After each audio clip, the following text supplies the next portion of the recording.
International Women's Day is meant to celebrate the economic, social, and political achievements of women and to make a global push for women's rights, which advocates say are still lacking today. Human rights will never be realized without the human rights of women.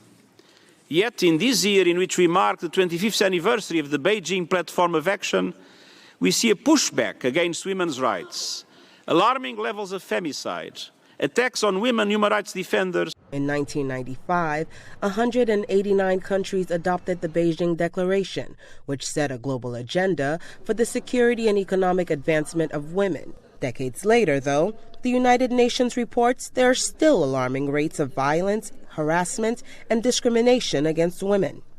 Experts say that's because women have been largely missing from the positions of power. Only part of the population has been making decisions on these issues. So that's why it's important to get women at the table.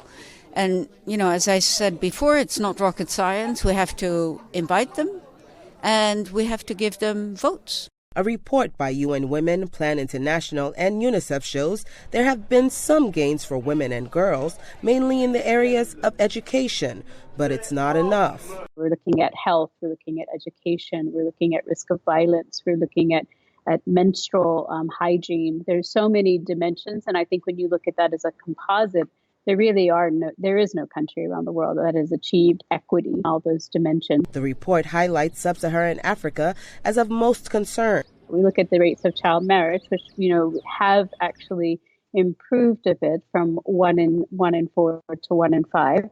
The majority are in sub-Saharan Africa. Same thing when it comes to the primary to secondary transition of school.